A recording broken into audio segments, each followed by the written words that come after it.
Good afternoon class 4th students. आज हम पढ़ेंगे हिंदी व्याकरण का पाठ 3 जिसका नाम है शब्द।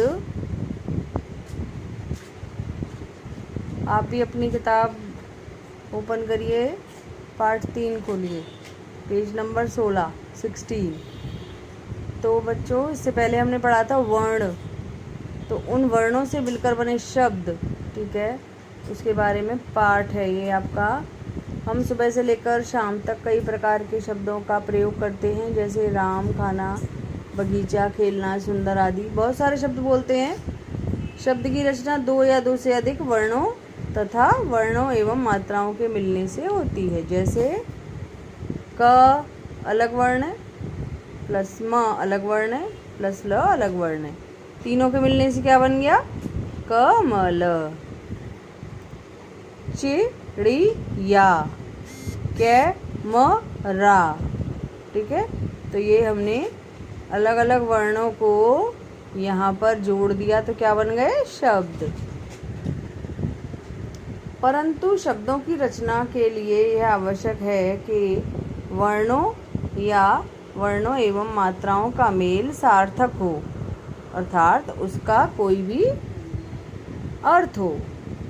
यदि वर्णों एवं मात्राओं के मेल से बने शब्द का कोई अर्थ नहीं निकलता तो वह निरर्थक कहा जाता है। तो जब हमने कोई भी शब्द बनाया, अब उसमें हमने हमने लिए वर्ण, कलश है, लेकिन ये देखो कलश लिखा हुआ है। अब वर्ण यही रहेंगे, लेकिन मैं यदि अलग अलग जगह पर इनको लिख दूं, गलत तरीके से लिख दूं, तो क्या बनेगा? लकश। अब ये लिखा तो क्या बनेगा? लकश। ये कलश। लेकिन सही शब्द क्या है? सार्थक शब्द कौन सा है? कलश, जिसका कोई मतलब होता है, मीनिंग होता है। लकश, इसका कोई भी अर्थ नहीं होता है, तो ये सार्थक शब्द नहीं है। उन्हीं वर्णों से ही एक सार्थक शब्द ये बना है और ये सार्थक शब्द नहीं है। तो वर्णों का जो मेल है, वर्णों एवं वर्णों में लगी मात्राओं का मेल होकर एक सार्थक शब्द बनना चाहिए, वो होता है शब्द। दो या दो से अधिक वर्णों अथवा वर्णों एवं मात्राओं के सार्थक मेल को शब्द कहते हैं। शब्द के भेद क्या हैं? शब्द को 4 आधारों पर बांटा गया है: उत्पत्ति के आधार पर, प्रयोग के आधार पर और बनावट के आधार पर, अर्थ के आधार पर।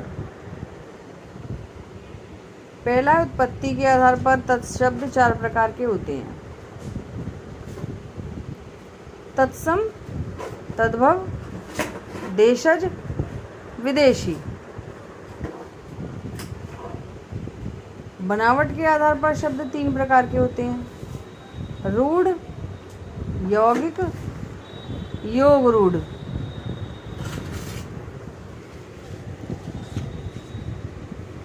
अब तीसरा है प्रयोग के आधार पर शब्द 2 प्रकार के होते हैं: क विकारी, संज्ञा, सर्वनाम, विशेषण, क्रिया, उनमें शब्द प्रयोग होते हैं वो।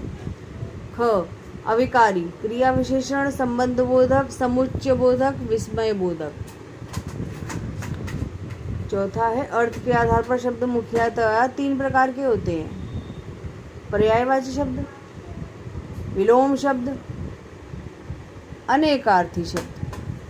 तो इस प्रकार के शब्द आप अपनी हिंदी रीडर का जब आपने कार्य किया है, तो आपकी हिंदी रीडर की जो बुक में भी ऐसी एक्सरसाइज आई थी जो मैंने आपको करवाई है। इसमें कुछ और जानकारी है। कुछ शब्द ऐसे होते हैं जो स्वतंत्र रूप से निरर्थक होते हैं, जैसे वाय, वानी आदि, परंतु सार्थक साथ प्रयुक्त हो, सार्थक शब्दों के साथ प्रयुक्त होकर अर्थबोध कराते हैं, जैसे चाय वाय, पानी वानी। ऐसे शब्द युग्म सार्थक निरर्थक शब्द युग्म कहलाते हैं, ठीक है। तो बच्चों, ये था आपका पाठ नंबर 3 शब्द, जिसको आप एक बार ध्यान से पढ़िए और उसके बाद हम इसका